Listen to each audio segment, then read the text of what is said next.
दोस्तों, कहानी शुरू करने से पहले आप सभी से एक छोटी सी विनती है। हमारे YouTube channel ad novel boy को जरूर सब्सक्राइब करें।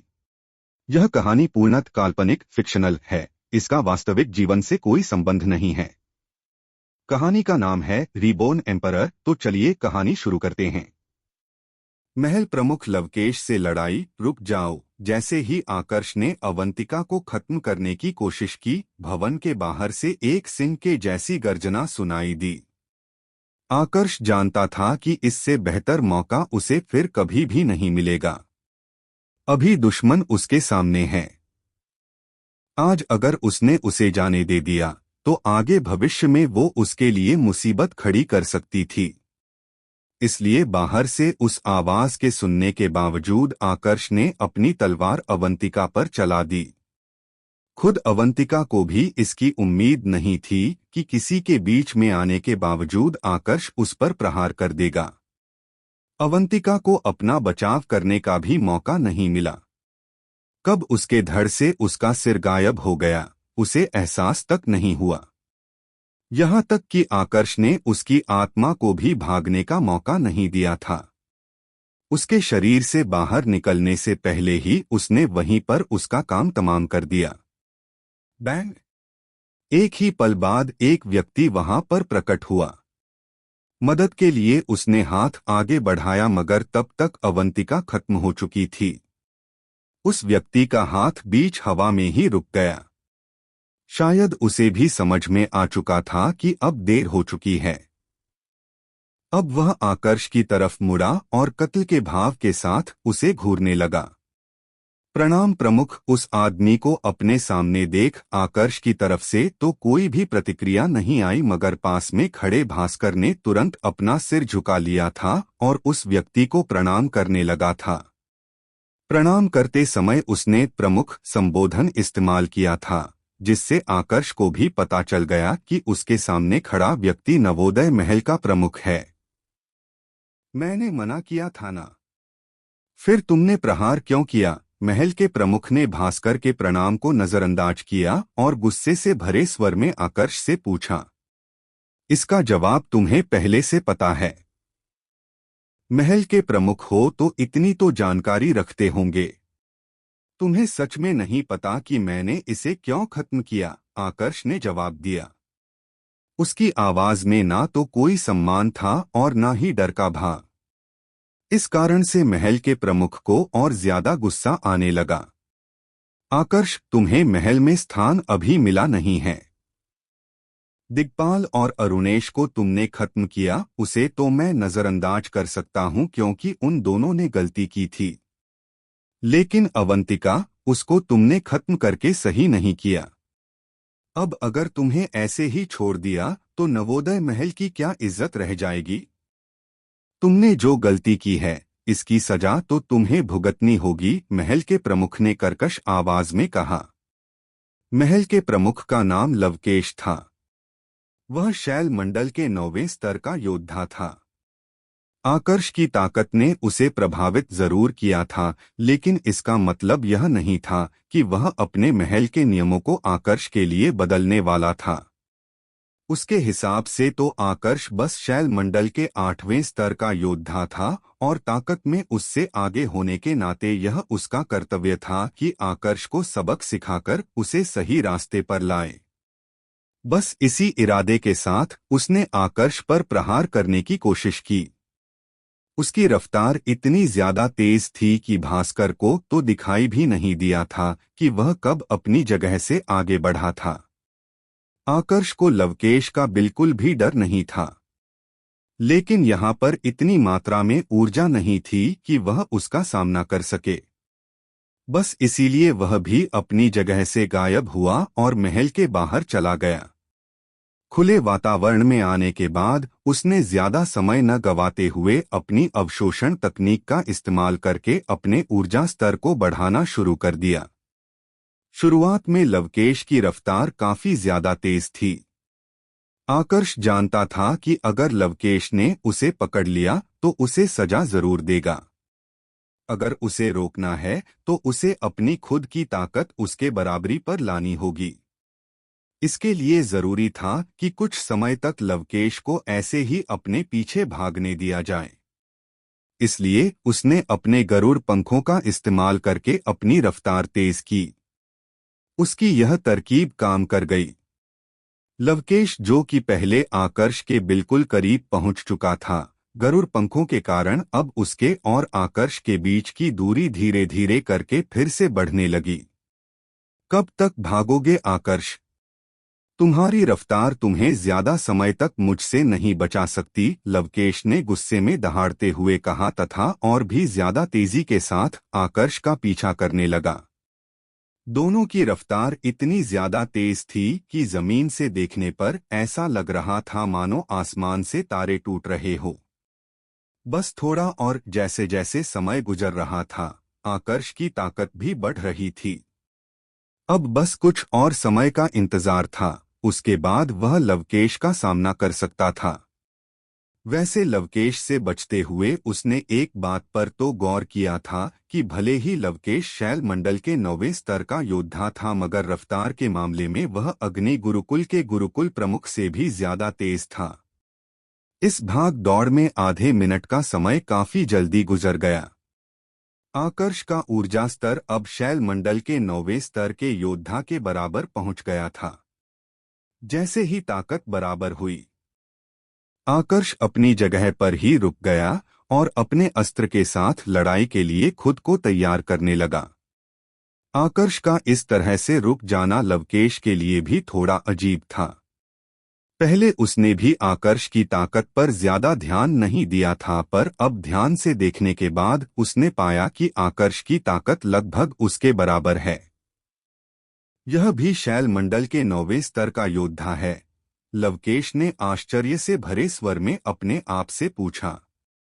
यहाँ उसे थोड़ा संदेह होने लगा, क्योंकि जहाँ तक उसे पता था तो आकर्ष बस शैल मंडल के 8वें स्तर का योद्धा था। एकदम से उसकी ताकत का बढ़ना संभव ही नहीं था। अगर ताकत एकदम से बढ़ी थी तो सिर्फ दो ही संभावनाएं थी।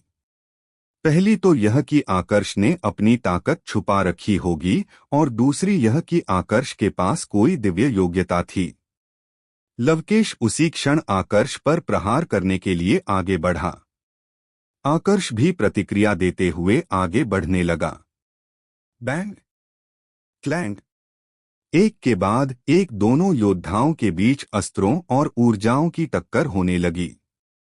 अभी तक आकर्ष को लग रहा था कि लवकेश शैल मंडल के 9वें स्तर का कोई सामान्य योद्धा है जिसका वह आसानी से सामना कर सकता है, लेकिन इस लड़ाई के शुरू होने के बाद उसे समझ में आया था कि वह कितना गलत था। लवकेश कोई सामान्य योद्धा नहीं था। शैल मंडल के 9वें स्तर में उसकी ताकत एकदम चरम पर पहुंची हुई थी। जिस प्रकार से वह प्रहार कर रहा था और अपनी ऊर्जा को नियंत्रित कर रहा था, उससे साफ पता चल रहा था कि वह कभी भी देव शून्य मंडल में प्रवेश कर सकता है। उसकी खुद की ऊर्जा अभी देव शून्य मंडल से बहुत पीछे थी, तो उसे कोई भी अंदाजा नहीं था कि देव शून्य मंडल का योद्धा कितना शक्तिशाली हो सकता है। सुनने में ऐसा लग सकता था कि देव शून्य मंडल शैल मंडल के 9वें स्तर के बाद का कोई छोटा सा मंडल था, पर वास्तविकता इससे बिल्कुल अलग थी। शैल मंडल के 9वें स्तर तक के योद्धा के शरीर में योग ऊर्जा होती थी, मगर देव शून्य मंडल में प्रवेश करते ही उसकी वही ऊर्जा देव ऊर्जा में बदलना शुरू हो जाती थी। जब शैल मंडल के योद्धा तक अमर बन सकते थे, तो फिर देव शून्य मंडल के योद्धाओं की ताकत तो कितनी खतरनाक हो सकती थी। उदाहरण के तौर पर वो लाल रंग के कपड़े पहने व्यक्ति जो वरिष्ठ पिनाक को लेकर गया था, उसने बहुत ही सरलता से दोनों तलों के बीच का रास्ता खोल दिया था। जबकि असुर इतने लंबे समय से कोशिश कर रहे थे, मगर अभी तक वह अपनी सेना को ले जाने के लिए एक बड़े द्वार को नहीं खोल पाए थे। लवकेश की ताकत देखकर जितना हैरान आकर्ष था, उससे कहीं ज्यादा हैरान लवकेश आकर्ष की ताकत देखकर था। लवकेश तो जानता था कि वह कितना ताकतवर है। अगर आकर्ष इसके बावजूद भी उसका सामना कर पा रहा था, तो यह भी अपने आप में बहुत बड़ी बात थी। बूम! जब दोनों के बीच में 5 से 6 प्रहार हो गए, तब आकर्ष और लवकेश की ताकत के बीच का अंतर और भी ज्यादा स्पष्ट होने लगा। अब आकर्ष कमजोर पड़ता हुआ साफ दिखाई दे रहा था।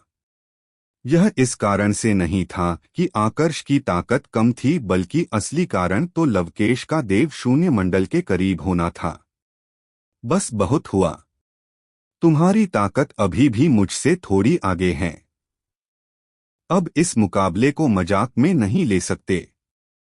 लगता है अब सेंधव अस्त्र का इस्तेमाल करना ही होगा, आकर्ष ने मन ही मन अपने आप से कहा और अपना एक हाथ पीछे करके जादुई अंगूठी में से सेंधव अस्त्र को निकालने लगा।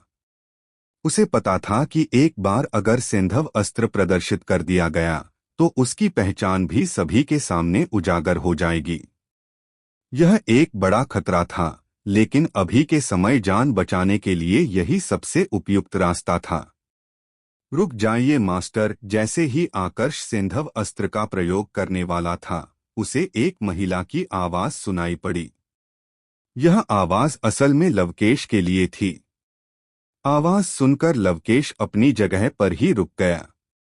अगले ही पल एक महिला उसके सामने प्रकट हुई। पहले तो आकर्ष ने उसे पहचाना नहीं, पर जब उसने उसके चेहरे को देखा तो उसे सब कुछ याद आने लगा। यह महिला कोई और नहीं बल्कि श्वेता थी। वही श्वेता जिससे उसकी मुलाकात उस योग स्तर के तंत्रकार के समाधि वाले स्थान पर हुई थी। वहां से दोनों के रास्ते अलग हो गए थे, तो आकर्ष को कोई भी जानकारी नहीं थी कि श्वेता की असली पहचान क्या है।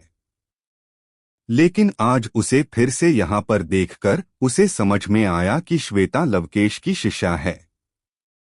सामने से हट जाओ श्वेता। लवकेश ने एक पल के लिए अपनी शिष्या की तरफ देखा और फिर गंभीर स्वर में कहा।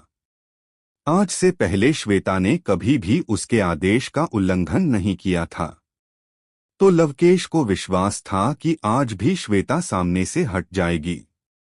लेकिन ऐसा नहीं हुआ। अब रुक जाइए मास्टर। आकर्ष शैल मंडल के 9वें स्तर का योद्धा है। हमारे महल को उसकी ताकत की जरूरत है। वो आपसे मुकाबला कर पा रहा है, यही उसकी योग्यता बताने के लिए पर्याप्त है। बस अब इस युद्ध को यहीं विराम दे दीजिए, श्वेता ने अपने मास्टर से निवेदन करते हुए कहा। यह सुनकर लवकेश को कुछ समझ में आने लगा। इतनी समझ तो उनमें भी थी कि अपनी शिष्या की प्रतिक्रिया से अंदाजा लगा ले। तुम इसे जानती हो है ना? लवकेश ने सीधा सवाल किया। जी। 1 साल पहले इसने मेरी जान बचाई थी, श्वेता ने जवाब दिया। मगर इस समय उसकी आवाज थोड़ी सी लड़खड़ा रही थी। लवकेश को तुरंत समझ में आ गया कि उनकी शिष्या के मन में क्या कुछ चल रहा है। निश्चित रूप से उनकी शिष्या आकर्ष को पसंद करने लगी थी। अगर ऐसा नहीं भी था तो भी उसके मन में थोड़ा बहुत तो आकर्ष के प्रति आकर्षण था। लवकेश की खुद की कोई संतान नहीं थी। श्वेता उनके लिए उनकी खुद की बेटी के जैसी थी। वह कभी भी उसकी किसी भी इच्छा को नजरअंदाज नहीं करते थे। अब जब उन्हें पता चल चुका था कि श्वेता आकर्ष को पहले से जानती है, तो वह आकर्ष पर हमला कैसे करते। अपनी जादुई अंगूठी में से उन्होंने एक टोकन निकाला और आकर्ष की तरफ उछाल दिया। आज से आकर्ष नवोदय महल का उप प्रमुख है, लवकेश ने तेज आवाज में घोषणा करते हुए कहा। इधर जब आकर्ष ने श्वेता को देखा था तो उसी क्षण उसने अपने सेंधव अस्त्र को इस्तेमाल करने का इरादा त्याग दिया था। वह तो सोच रहा था कि अब इतनी लड़ाई होने के बाद यहां से चला जाएगा, लेकिन लवकेश उसे महल का उप प्रमुख बना देंगे, इसकी उसने उम्मीद नहीं की थी। उसकी नजर अपने हाथ में मौजूद टोकन पर गई। उसके हाथ में जो टोकन था उस पर नवोदय महल का निशान बना हुआ था और नीचे उप प्रमुख शब्द उकेरा गया था। लग रहा है जैसे किस्मत झूले पर झूल रही है। टोकन की तरफ देखते हुए आकर्ष ने मन ही मन अपने आप से कहा। आज के दिन की शुरुआत से ही उसके साथ कुछ अच्छा हो रहा था तो कुछ बुरा। पहले दुश्मन मिले, उनको खत्म किया तो महल में जगह मिल गई। फिर एक और दुश्मन मिला, फिर एक दोस्त मिल गया, फिर एक दुश्मन को खत्म किया तो महल का प्रमुख गुस्सा हो गया। पर सबसे आखिर में एक और दोस्त मिल गई जिसकी वजह से वह महल का उप प्रमुख बन गया। उप प्रमुख आकर्ष, जो कुछ भी हुआ उसे भूल जाइए। अब से महल की व्यवस्था का एक भाग आपको भी देखना होगा।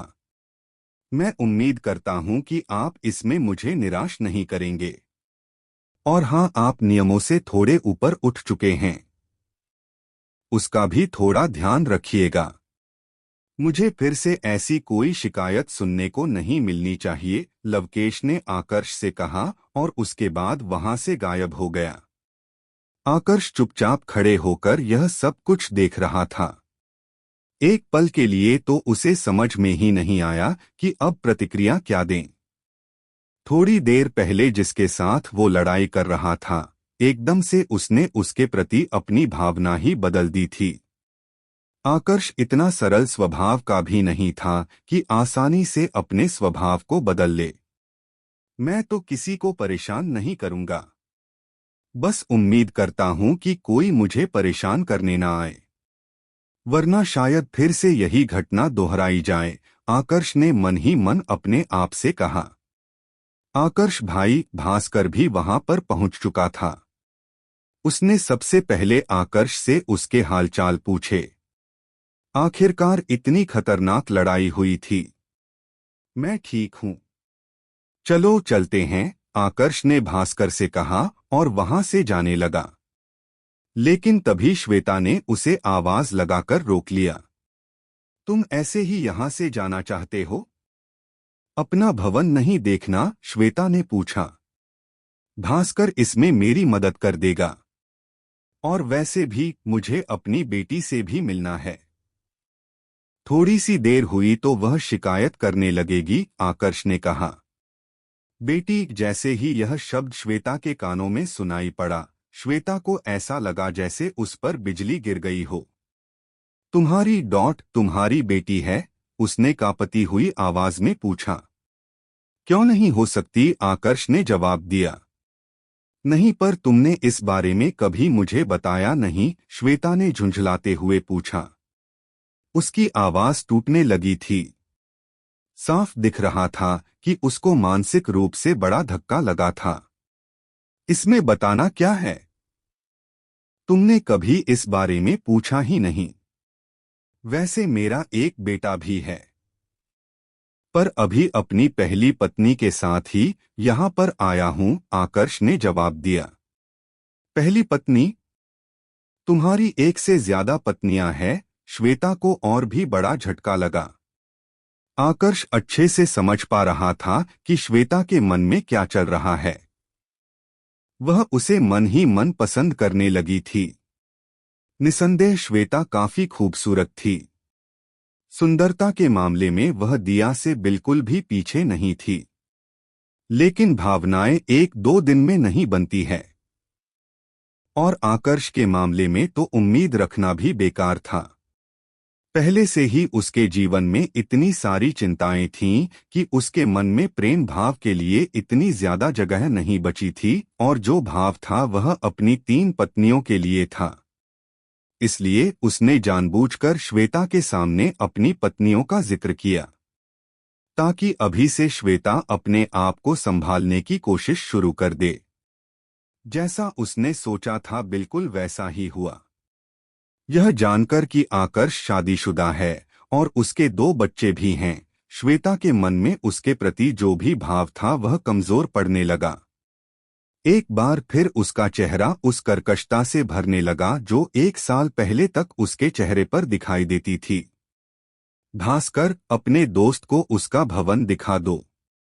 मुझे कुछ काम है, श्वेता ने भास्कर की तरफ देखते हुए ठंडे लहजे में कहा। श्वेता बहुत स्वाभिमानी थी। किसी के भी सामने वह अपना कमजोर और नाजुक चेहरा नहीं दिखाना चाहती थी। बस इसीलिए उसने ऐसा प्रदर्शित किया कि उसे कोई फर्क नहीं पड़ रहा है। लेकिन भास्कर और आकर्ष कोई मूर्ख नहीं थे कि इतना देखने के बाद भी उन्हें समझ में ना आए कि श्वेता पर क्या बीत रही होगी। श्वेता ने उनसे आगे कोई बात नहीं की और चुपचाप वहां से चली गई। वह सीधा अपने कमरे में आई और अपने बिस्तर पर मुंह के बल लेटकर रोने लगी। थोड़ी देर पहले तक वह बहुत ज्यादा खुश थी क्योंकि आकर्ष उनके महल में शामिल होने आया था। लेकिन अब उसकी सारी खुशियां एक ही पल में बिखर चुकी थी। जो दुनिया उसने अपने मन में बनाई थी वह टूटने लगी थी। उसकी आंखों से आंसू ऐसे बह रही थी मानो कभी भी रुकने नहीं वाले। इस समय अगर कोई भी उसका चेहरा देख लेता तो शायद उसे उस पर तरस आ जाता। आकर्ष भाई, श्वेता की तरफ से मैं माफी चाहता हूँ। सच कहूँ तो मुझे पहले से जानकारी थी कि वह आपको पसंद करती है, पर मुझे यह पता नहीं था कि सच्चाई जानने के बाद उस पर ऐसा असर पड़ेगा। आज से पहले कई लड़कों ने उसके सामने अपनी भावनाएं दिखाई थी। यह पहली बार था जब उसने अपने दिल में किसी को जगह दी। दिल टूटने के कारण वह ऐसा बर्ताव कर रही है। बाकी उसका इरादा गलत नहीं है। भास्कर ने आकर्ष को समझाने की कोशिश की। जानता हूं, इसलिए तो मैंने उसे इस बारे में बताया। उसके लिए अच्छा यही है कि वह जितना जल्दी हो मुझे भूल जाए। अपने आप में वह बहुत अच्छी है, पर मैं उसके लायक नहीं हूं, आकर्ष ने गहरी सांस लेते हुए जवाब दिया। आज से पहले उसे किसी भी लड़की के लिए ऐसा नहीं लगा था। उसे लगता था कि वह किसी को भी कभी भी मना कर सकता है। लेकिन आज जब उसने श्वेता को देखा तो उसके मन में अपनी बेटी आव्या का ख्याल आया। वह भी तो एक लड़की थी। अगर वह थोड़ी सी भी नाराज हो जाए तो इसका सीधा असर आकर्ष पर पड़ता था। तो अगर कभी भविष्य में किसी ने उसकी बेटी का दिल इस तरह से तोड़ दिया तो क्या वह इस मामले को इतने हल्के में ले पाएगा? भास्कर, अभी के लिए यहाँ से चलते हैं। इस पूरी घटना से अपना ध्यान हटाने के लिए आकर्ष ने साधना करने का फैसला किया। ...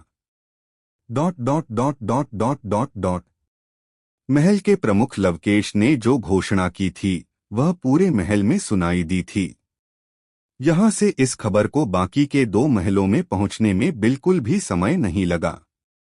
शुरुआत में जब उन्होंने आकर्ष के बारे में सुना तो उन सभी को यही लग रहा था कि आकर्ष को सजा मिलेगी।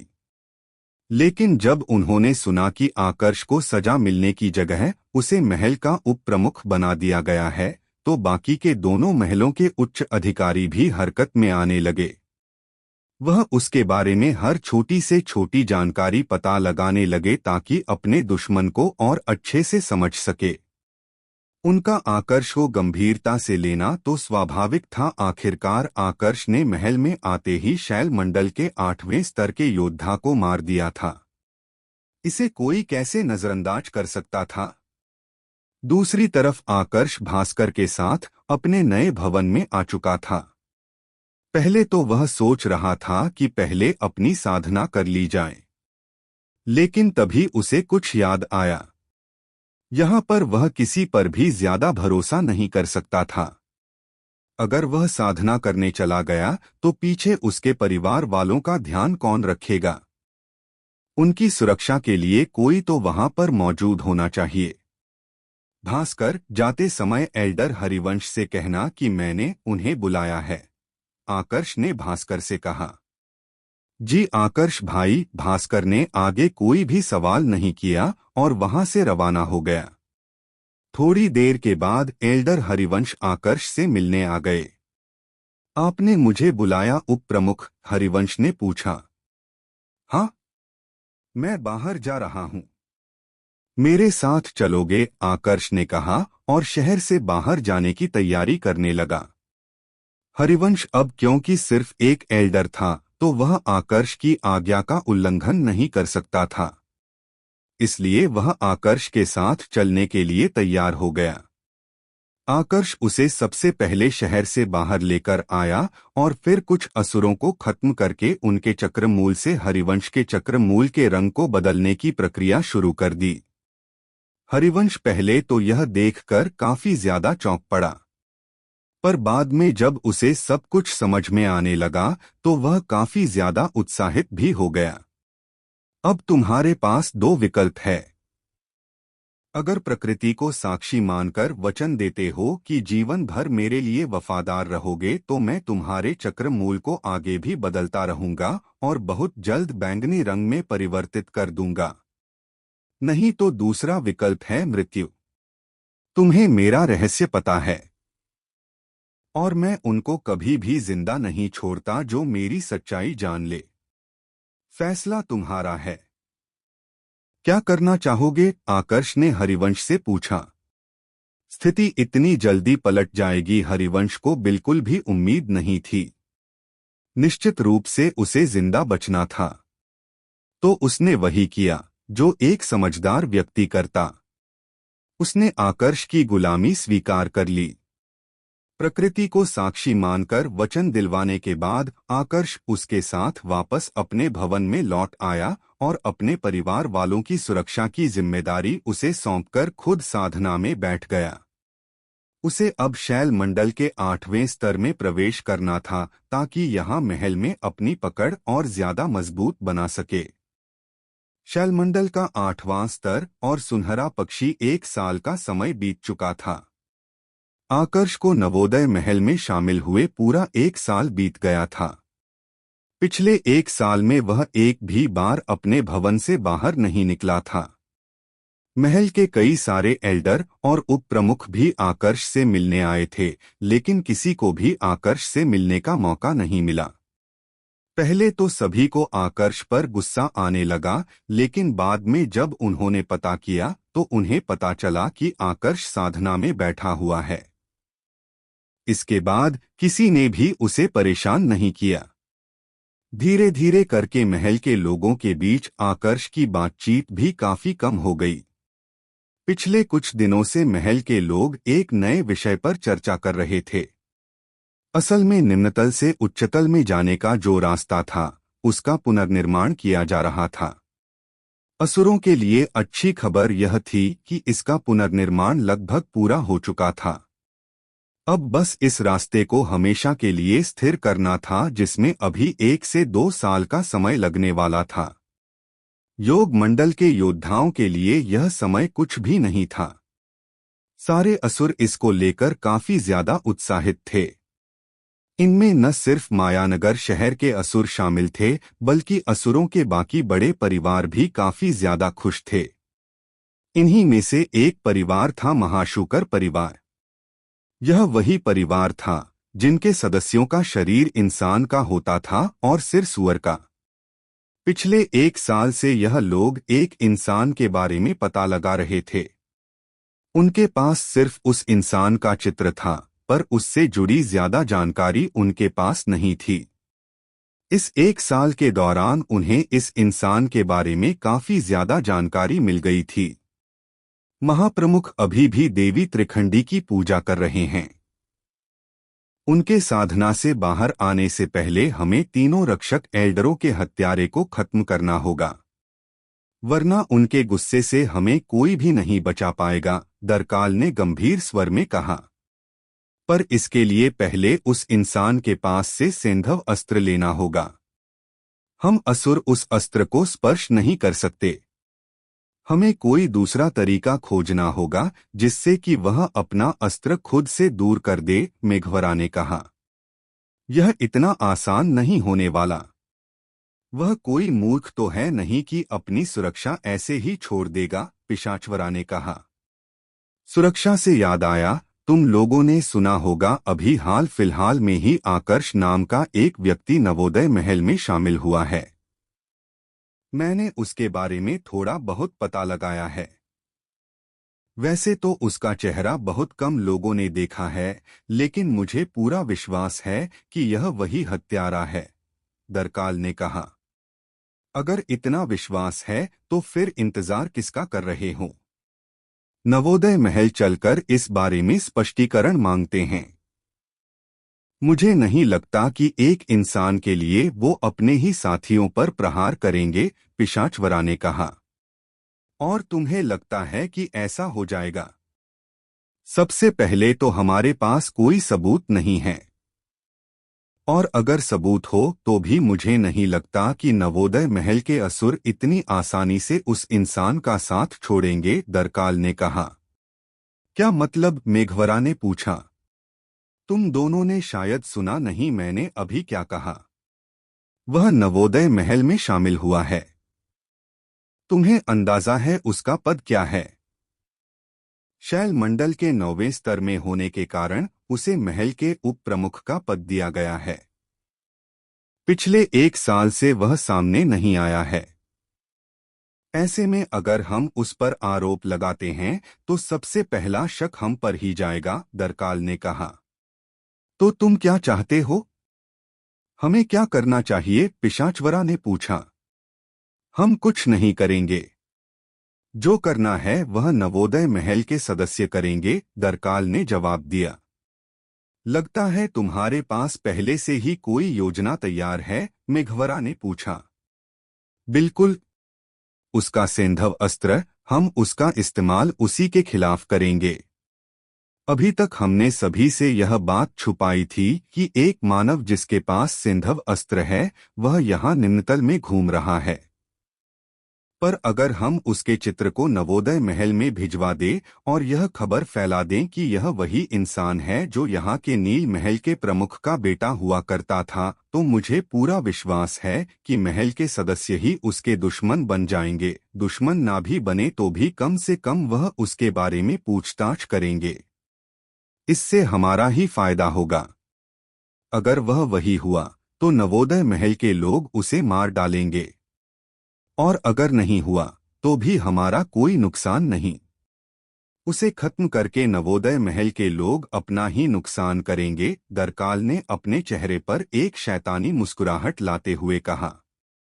इन तीनों असुरों की योजना काफी अच्छी थी, लेकिन उन्होंने एक लंबा रास्ता चुना, जिस कारण से महल के लोगों के बीच यह खबर पहुंचने में काफी लंबा समय लगा।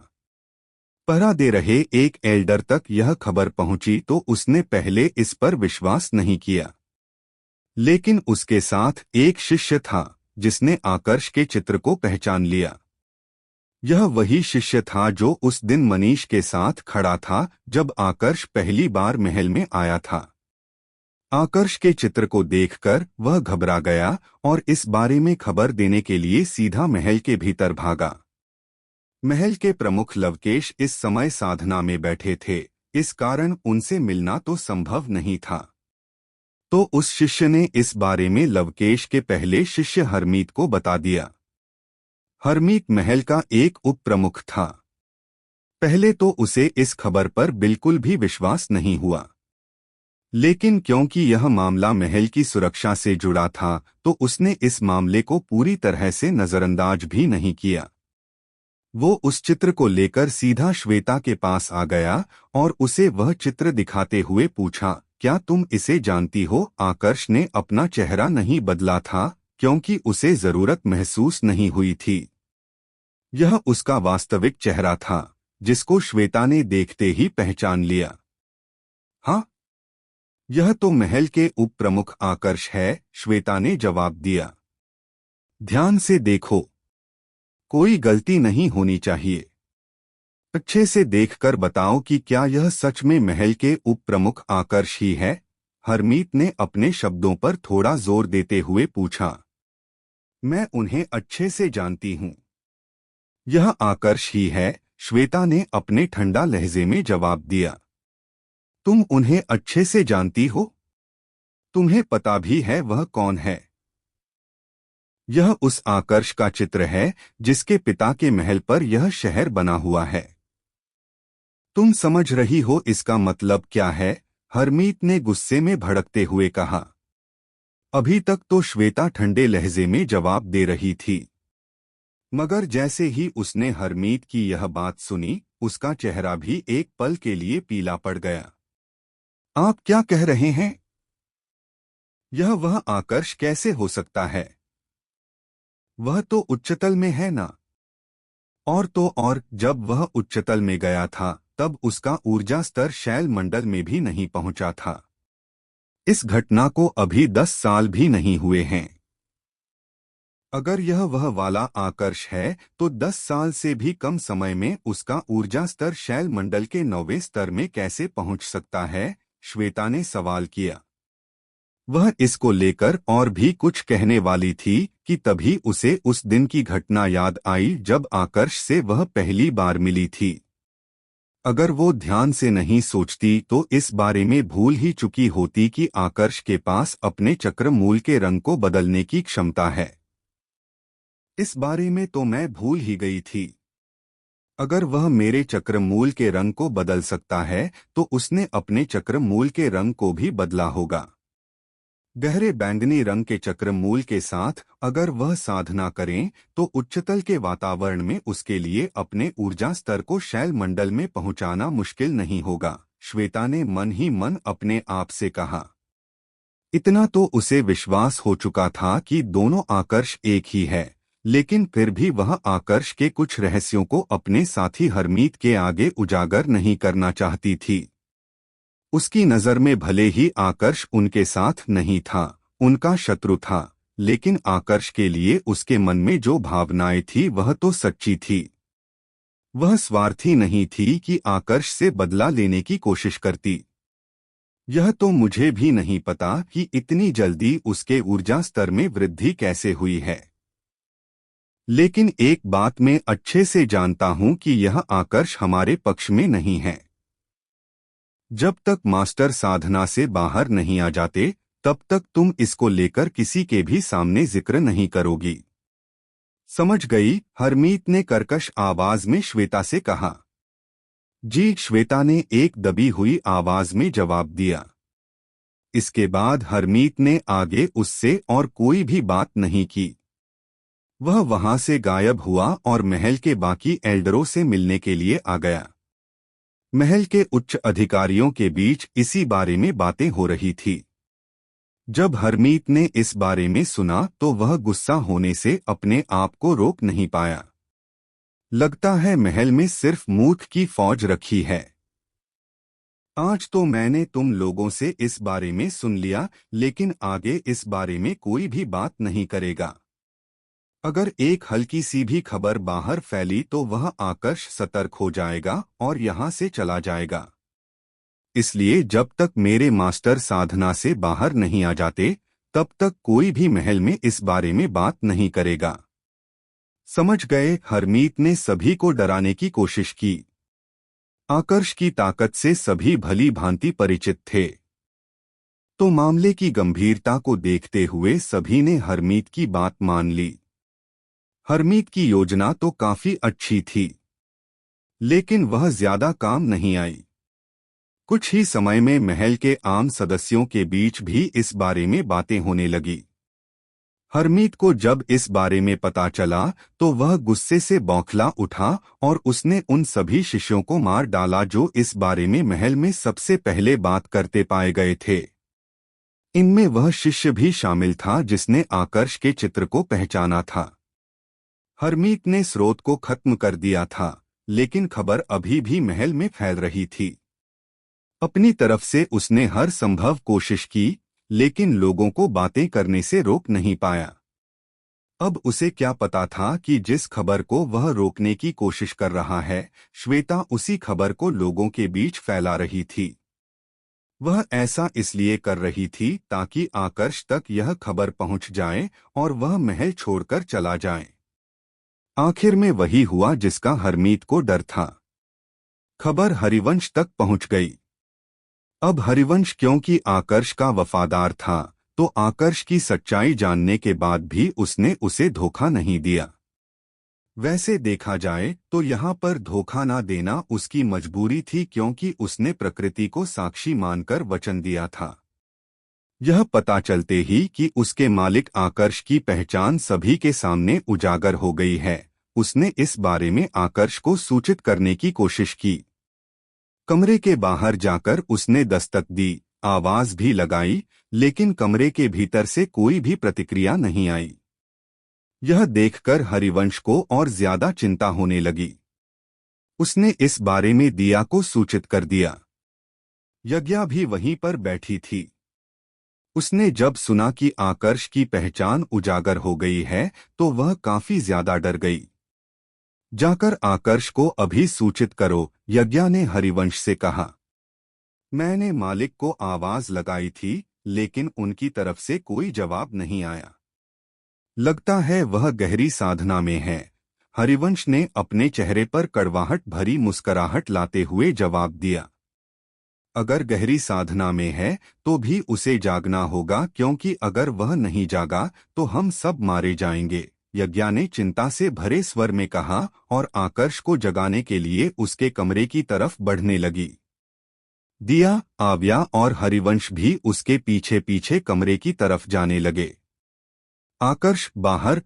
यज्ञा ने दरवाजे पर जोर का धक्का दिया और आकर्ष को साधना से जगाने की कोशिश की, मगर इससे पहले कि वह अपनी बात पूरी कर पाती, बूम! वहां एक तेज धमाका हो गया। यह धमाका इतना तेज था कि वह पूरा कमरा एक ही पल में टूटकर चकनाचूर हो गया।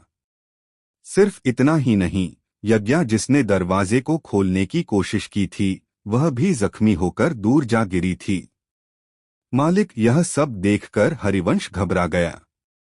उसे लगा कि शायद यज्ञा ने आकर्ष को जबरदस्ती साधना से उठाने की कोशिश की है और उसकी वजह से आकर्ष की ऊर्जा में विस्फोट हुआ है। लेकिन जब उसने आकर्ष की तरफ देखा तो उसके चेहरे के भाव एक ही पल में बदल गए। बाबा, माँ देखो, बाबा के पास कुछ है, आव्या ने सामने की तरफ इशारा करते हुए दिया से कहा। दिया की नजर भी जब सामने की तरफ गई तो वह भी हैरान रह गई। यज्ञा जो जख्मी हुई थी वह भी सामने की तरफ देखने लगी। धमाके का कारण उसे भी समझ में नहीं आ रहा था, पर जब उसकी नजर आकर्ष की तरफ गई तो उसके भी चेहरे का रंग बदलने लगा। असल में यह विस्फोट आकर्ष की ऊर्जा के कारण नहीं हुआ था, बल्कि वहां पर कुछ और था जिसने इस विस्फोट को करवाया था। आकर्ष अभी भी साधना में बैठा हुआ था, पर उसके ठीक सामने एक सुनहरे पंखों वाला जीव खड़ा हुआ था। यह एक पक्षी था जिसका शरीर ऐसे चमक रहा था मानो उसके प्रत्येक पंख के अंदर सूर्य उदय हुआ हो। इस प्रकार के जीव को ना तो हरिवंश ने, ना ही दिया ने और ना ही यज्ञा ने पहले कभी देखा था। तीनों को ही जानकारी नहीं थी कि वह चीज क्या थी और आकर्ष के पास क्यों खड़ी थी। बस एक सवाल का जवाब उन्हें पता था कि जो धमाका हुआ था उसका असली कारण यह सुनहरे रंग के पंखों वाला पक्षी है। बाबा, आव्या को जैसे कोई फर्क ही नहीं पड़ रहा था कि वह पक्षी कितना खतरनाक हो सकता है। अपने पिता को देखते ही वह उनकी तरफ बढ़ने लगी, पर इससे पहले कि वह आकर्ष के करीब पहुंचती, वह पक्षी थोड़ा आक्रामक हो गया और उसने आव्या पर प्रहार करने की कोशिश की। यह देखकर हरिवंश काफी ज्यादा डर गया और उसने आव्या को बचाने के लिए खुद का शरीर आगे कर दिया। बूम! एक बार फिर ऊर्जा का एक तेज धमाका हुआ और इस बार हरिवंश काफी दूरी पर जाकर गिरा। यह है क्या? यज्ञा ने उलझन और आश्चर्य से भरे स्वर में पूछा। उसने आज से पहले इस पक्षी को कभी भी आकर्ष के साथ नहीं देखा था। इतना तो पक्का था कि यह पक्षी अभी हाल फिलहाल में ही वहां पर आया था, लेकिन आया कैसे था यह अभी भी एक रहस्य बना हुआ था। यह जरूर मालिक की ऊर्जा के कारण उत्पन्न हुआ है। उनकी दिव्य योग्यता के कारण यह उनकी सुरक्षा कर रहा है। हरिवंश, जो कि उस पक्षी की ऊर्जा का सामना कर चुका था, उसने अपने मुंह से खून थूकते हुए कहा। तो क्या तुम इसे रोक नहीं सकते? यज्ञा ने पूछा। नहीं, इसकी ताकत कम से कम शैल मंडल के 8वें स्तर के योद्धा के जितनी होगी। अगर मैं अपनी पूरी ताकत भी इस्तेमाल करूं तो भी इसे नहीं रोक सकता, हरिवंश ने जवाब दिया। तो अब हम क्या करें? ऐसे तो महल के लोग हमें पकड़ने आ जाएंगे, यज्ञा ने चिंता से भरे स्वर में कहा। जब तक मालिक खुद साधना से नहीं उठ जाते तब तक हम कुछ भी नहीं कर सकते। इंतजार करने के अलावा हमारे पास दूसरा कोई भी विकल्प नहीं है। अगर हम में से किसी ने भी इस पक्षी के करीब जाने की कोशिश की तो यह हम सभी को अपने दुश्मन की तरह देखेगा और खत्म करने से पहले एक बार भी नहीं सोचेगा, हरिवंश ने जवाब दिया। अगर आकर्ष इस समय होश में होता और वह इस पक्षी को देख लेता तो निश्चित रूप से इसे पहली बार में ही पहचान लेता, क्योंकि यह वरिष्ठ पिनाक के जैसा दिख रहा था। असल में आकर्ष के ऊर्जा स्तर में काफी समय पहले ही वृद्धि हो गई थी। वह शैल मंडल के 8वें स्तर में तो पहुंच चुका था, लेकिन अब वह शैल मंडल के 9वें स्तर में प्रवेश करने की कोशिश कर रहा था। 8वें स्तर में पहुंचने के बाद योद्धा अपनी आत्मा को शरीर से अलग कर सकते थे। आकर्ष की आत्मा भी उसके शरीर के बाहर विचरण कर रही थी, जिस कारण से उसकी सूर्य ऊर्जा शरीर से बाहर निकलकर एक सुनहरे रंग के पक्षी का निर्माण कर चुकी थी। जहां भवन के भीतर इतना सब कुछ हो रहा था, वही बाहर की तरफ हरमीत अब थक चुका था। अब वो और ज्यादा शिष्यों का मुंह बंद नहीं कर सकता था, तो उसने आकर्ष को ही पकड़ने का फैसला किया। उसे पता था कि उसकी ताकत आकर्ष को रोकने के लिए पर्याप्त नहीं है, इसलिए उसने उसको उसी के महल में घेरने की कोशिश की। पर इससे पहले कि वह इसमें सफल हो पाता, एक बिन बुलाए मेहमान ने आकर उसकी पूरी योजना पर पानी फेर दिया। यह एक मध्य अवस्था का आदमी था, जो शहर के 3 महलों में से एक महल विशंभर महल का प्रमुख था। इसका नाम था शर्मन। महल प्रमुख शर्मन, यह आपका महल नहीं है। इस तरह से हमारे महल में आकर आप किसी को पकड़ नहीं सकते, हरमीत ने उस मध्य अवस्था के आदमी से कहा।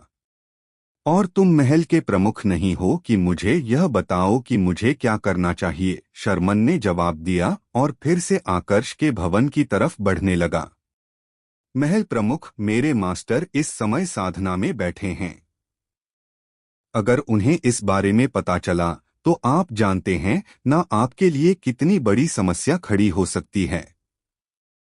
मैं जानता हूं कि नील महल के लोगों से आपकी पुरानी दुश्मनी है, पर इस समय आकर्ष हमारे महल में है और हमारे महल का हिस्सा है। एक इंसान के लिए आप अपने कुल के लोगों के खिलाफ तो खड़े नहीं होंगे, है ना, हरमीत ने कर्कश आवाज में कहा। तुम्हारे महल के सदस्यों से मुझे कोई मतलब नहीं है हरमीत। मुझे बस वह आकर्ष चाहिए। उसे मेरे हवाले कर दो और मैं यहां से चला जाऊंगा। नहीं तो, शर्मन ने कहा। लेकिन इससे पहले कि उसकी बात पूरी होती, हरमीत ने उसकी बात बीच में ही काटते हुए कहा, मेरे मास्टर इस समय साधना में है और उन्हें ज्यादा से ज्यादा 1 साल का समय लगेगा। फिर वह सफलतापूर्वक देव शून्य मंडल में पहुंच जाएंगे। क्या अभी भी आपको आकर्ष चाहिए? हरमीत की बात सुनने में सीधी लग रही थी, मगर यह बात इतनी सीधी नहीं थी। वह यहाँ पर शर्मन को धमकी दे रहा था। असल में शर्मन और लवकेश दोनों ही शैल मंडल के 9वें स्तर में थे, लेकिन लवकेश ताकत के मामले में शर्मन से थोड़ा आगे थे। यह अंतर दिखने में ज्यादा बड़ा नहीं लगता था, लेकिन जब दोनों लड़ाई करते थे तो अंतर बिल्कुल स्पष्ट हो जाता था। ऐसे में अब जब शर्मन ने सुना कि लवकेश देव शून्य मंडल में प्रवेश करने वाला है, तो वह इस बात को हल्के में कैसे ले लेता। अगर तुम्हारी बात में सच्चाई है तो मैं जाने के लिए तैयार हूं, लेकिन इसके बदले में मुझे एक वादा चाहिए।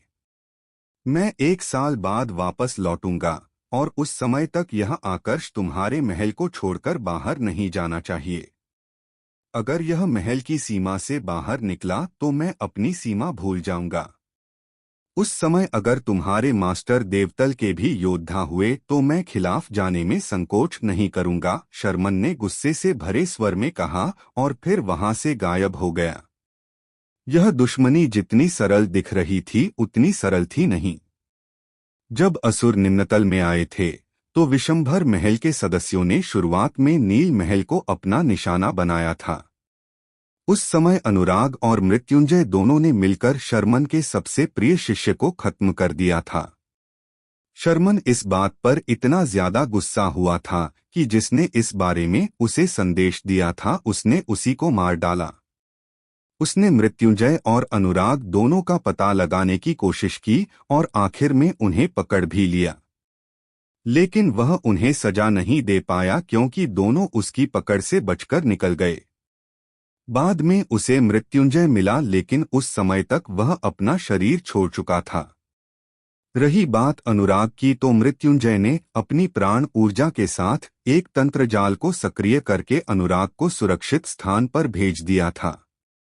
तब से शर्मन अनुराग को ढूंढने की हर संभव कोशिश कर रहा था, पर उसे कोई भी सुराग नहीं मिला था। अब जब उसे पता चला कि जिस अनुराग को वह ढूंढ रहा है उसका बेटा आकर्ष यहाँ नवोदय महल में है, तो उसके बदले और गुस्से की ज्वाला फिर से भड़क उठी। बदला लेने के लिए वह यहाँ तक आ गया, लेकिन किसने सोचा था कि यहाँ आने के बाद एक बार फिर उसे निराश होना होगा। आप चिंता ना करें, हमने वादा किया है तो अपना वादा निभाएंगे। जब तक मेरे मास्टर साधना से बाहर नहीं आ जाते आकर्ष और उसके घर वाले यहाँ से नहीं जा पाएंगे, हरमीत ने आवाज लगाकर शर्मन से कहा।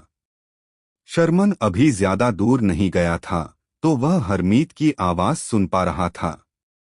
आकर्ष सिंघानिया, बस 1 साल और आज तो लवकेश की वजह से तुम बच गए, लेकिन अगली बार तुम्हारी किस्मत इतनी अच्छी नहीं होगी।